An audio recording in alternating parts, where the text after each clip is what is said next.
तो दोस्तों आज मैं आपके लिए लेकर आया हूँ व्रत का सेकंड लेक्चर। इस लेक्चर में हम एक्सरसाइज 10.1 सॉल्व करेंगे। इससे पहले यदि हमारा पहला लेक्चर व्रत का नहीं देखा है तो उसको देख लीजिए।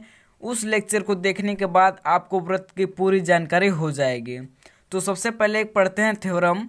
थ्योरम क्या है? व्रत के किसी बिंदु पर स्पर्श रेखा स्पर्श बिंदु से जाने वाली त्रिज्या पर लंब होती है।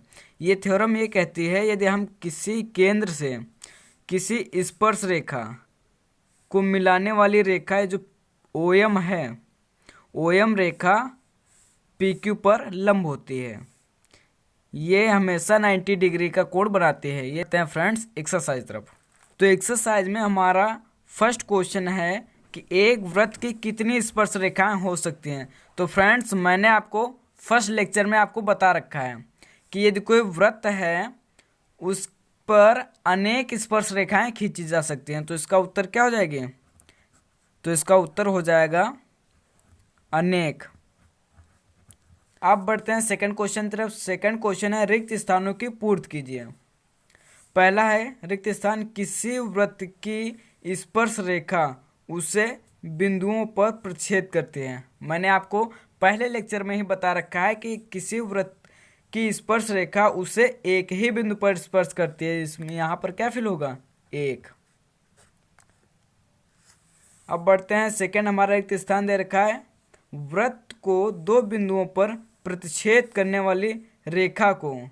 मैंने आपको, जैसा कि आप जानते हैं, हमारा फर्स्ट लेक्चर बहुत ही इंपॉर्टेंट लेक्चर है, उसको आप देख लीजिए। आपसे रिक्वेस्ट है फ्रेंड्स, तो उसमें आपको ये पूरी एक्सरसाइज क्लियर हो जाएगी।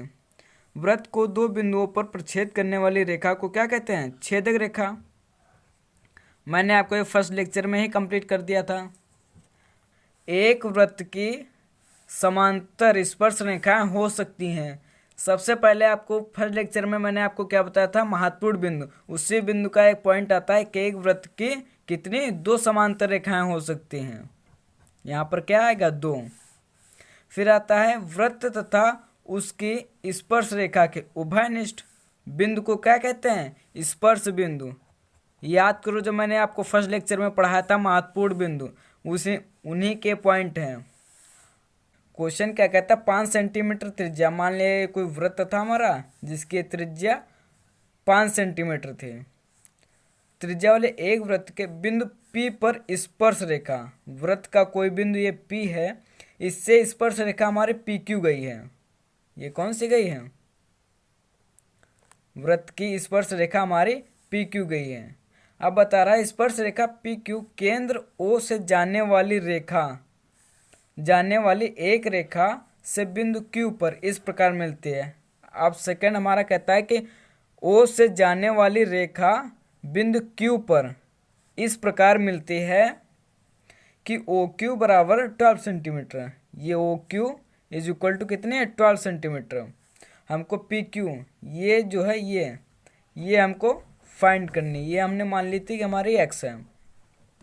वही जो आपको मैंने एक थ्योरम बताई है, वही थ्योरम यहाँ यूज होने वाली है।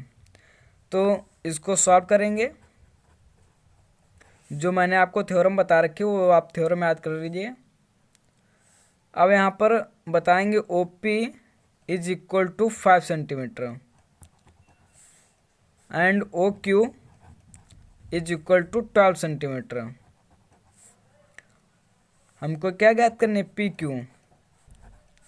तो वृत्त के केंद्र